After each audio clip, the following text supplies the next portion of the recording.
Bonjour à tous, pendant un an je vais vous présenter un film par jour, soit 366 films dans l'année. Aujourd'hui on est au 88e film, La Cité de la Peur.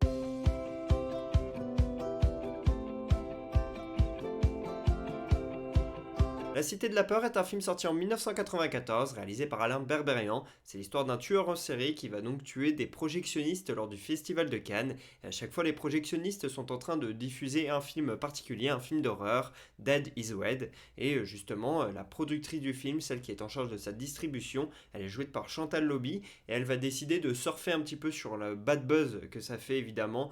Des morts autour d'un film, ça fait jamais bon ménage. Mais elle essaie de surfer sur cette vague-là. Et elle va donc ramener l'acteur principal pour il y a une projection spéciale et l'acteur principal il est joué par Dominique Farrugia qui est donc accompagné d'un garde du corps pour le protéger qui est lui-même joué par Alain Chabat et donc les nuls sont accompagnés dans ce casting par notamment Gérard Darmon qui va jouer l'enquêteur.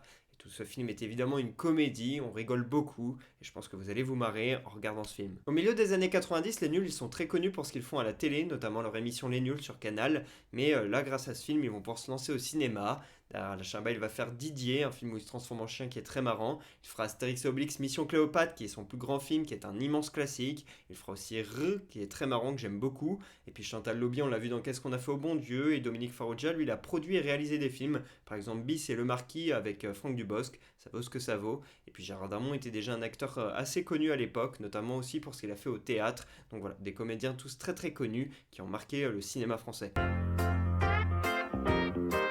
Si je vous parle de ce film aujourd'hui, c'est parce qu'il y a 32 ans jour pour jour, la toute dernière émission Les Nuls était diffusée sur Canal+.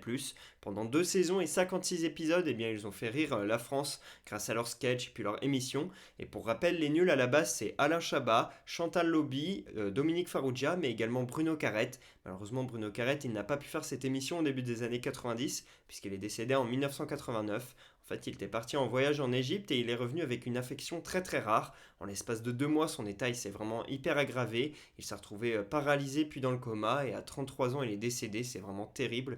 Donc du coup, les nuls, ils ont continué sans lui leurs émissions et leurs sketchs. Et la plupart sont disponibles sur YouTube. Donc je vous conseille de les regarder. C'est vraiment culte et c'est toujours très marrant encore aujourd'hui, je trouve.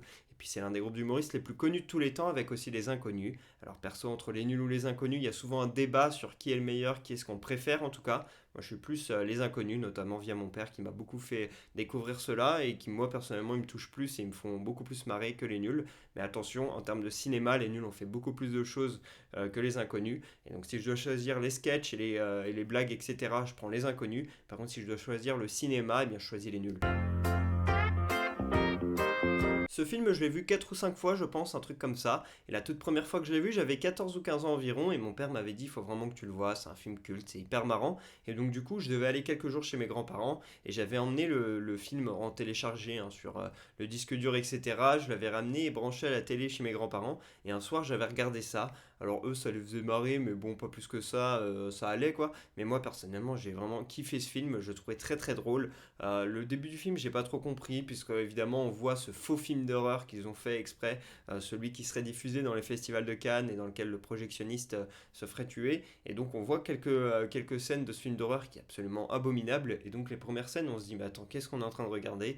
Puis ensuite, la comédie arrive et il y a plein de blagues hyper cultes. Et encore aujourd'hui, il y en a certaines que j'aime refaire, etc. dans certains contextes. Je trouve ça très marrant. Et franchement, il y a énormément de blagues cultes, plus d'une dizaine qui m'ont vraiment fait marrer. Donc rien que pour ça, il faut le revoir plusieurs fois finalement, parce qu'à chaque fois, moi, ça fonctionne et ça me fait rire.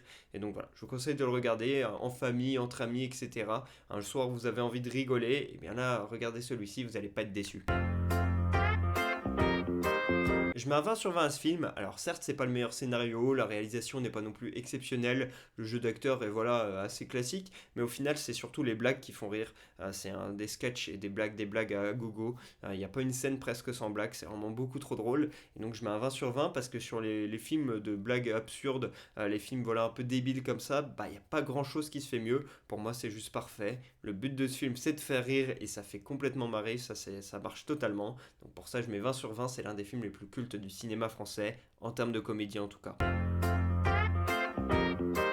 Première anecdote, Valérie Lemercier joue un petit rôle dans ce film et un jour elle a oublié de venir sur le tournage, je ne sais pour quelle raison, et c'est sa sœur Aude qui l'a remplacée. Dans une des scènes du film, c'est donc pas Valérie Lemercier qu'on voit mais sa sœur, et en fait sa sœur elle était stagiaire sur le film, c'est pour ça qu'elle était là et qu'elle était disponible. Donc voilà, elle a eu de la chance Valérie parce que je sais pas comment elle a fait pour oublier qu'il y avait un tournage. Alors il y avait sûrement une excuse ou quoi, un contexte, mais bon, c'est assez particulier, heureusement que sa sœur était là. Deuxième anecdote, Chantal Lobby joue un personnage qui s'appelle Odile de Rais, et ce nom il est inspiré de Gilles de Rais, qui est l'un des plus grands tueurs en série de tous les temps en France, et il a inspiré le conte de Barbe Bleue. Troisième anecdote, pour une scène, Alain Chabat et Gérard Darmon ils chantent et ils dansent sur la carioca, et c'est une parodie de ce qu'a fait Fred Astaire sur la chanson Carioca justement, dans le film du même nom en 1933.